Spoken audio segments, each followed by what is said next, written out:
ব্রহ্মপুত্রের ভাঙনে ভয়াবহ পরিস্থিতি দক্ষিণ শালমারায় দক্ষিণ নদী ভাঙনে তলিয়ে গিয়েছে ফকিরগঞ্জের বিস্তীর্ণ অঞ্চল। নদীর জলস্ফীতিতে ধাপনাপাড়ায় হাহাকার পরিস্থিতি।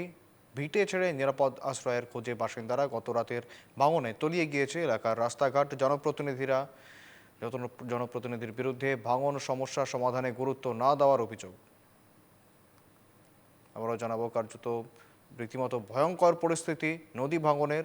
ব্রহ্মপুত্রের ভাঙনে ভয়াবহ পরিস্থিতি দক্ষিণ শালমারায় নদী ভাঙনে তলিয়ে গিয়েছে ফকিরাগঞ্জের বিস্তীর্ণ অঞ্চল। নদীর জলস্ফীতিতে ধাপনাপাড়ায় হাহাকার পরিস্থিতি। ভিটে ছেড়ে নিরাপদ আশ্রয়ের খোঁজে বাসিন্দারা। গত রাতের ভাঙনে তলিয়ে গিয়েছে এলাকার রাস্তাঘাট। জনপ্রতিনিধিদের বিরুদ্ধে ভাঙন সমস্যা সমাধানে গুরুত্ব না দেওয়ার অভিযোগ।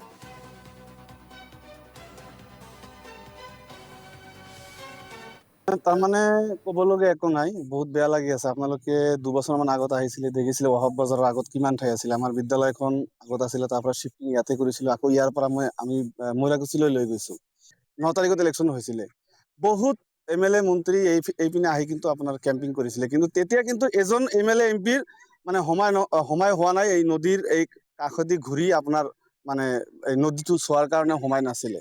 মই কালি যেতিয়া এই মছজিদটোৰ উত্তৰ চাইডেৰে মই গৈছিলো, বহুতখিনি ঠাই আছিলে। আপোনাৰ ধৰক আপোনাৰ 25-30 ফুট মান জাগা এইপিনে উত্তৰ চাইডত আছিলে, আজি নাই।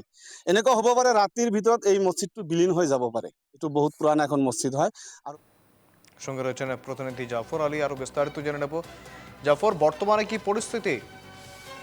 হ্যাঁ, আমি এই মুহূর্তে রয়েছি নবগঠিত বিশৃঙ্খলা সমষ্টির যে ফকিরগঞ্জ ধাবাং রয়েছে এই অঞ্চলে। কেননা 2 বছর থেকে এই এলাকায় কিন্তু নদী ভাঙনের ফলে এখানকার যে লোক রয়েছে মেধার বহুত অসুবিধা হয়েছে। কেননা মসজিদ মন্দির মাদ্রাসা সব ভেঙে চুরে গিয়েছে এবং কি এইমাত্র এখন একটা মসজিদ ভাঙনের কবলে রয়েছে। এখানকার জনসাধারণ বলা মতো যে আগে কয়েক বছর আগে থেকে হয়তো এখানকার যে বিধায়ক ছিল, প্রাক্তন বিধায়ক ছিল অজত আলী চৌধুরী, তিনাকে কিন্তু বলেছে যে হয়তো এখানকার কাজ করতে লাগে, কিন্তু কোনো ধরনের কাজ করার নাই এবং কি বিভাগীয় কর্তৃপক্ষ কোনো ধরনের গুরুত্ব দেয় না। এবং কি এখানকার যে ফকিরগঞ্জ এলাকা রয়েছে এখানে আমরা জানতে পেরেছি যে প্রায় 80 কোটি টাকার কাম এসেছেও যদি 2 বছর হয়ে গেল এখন পর্যন্ত কিন্তু কামটা আরম্ভই করে নাই। তার ফলে কিন্তু নদী ভাঙানোর ফলে এখানকার মানুষগুলোর অসুবিধা বহুত হয়েছে।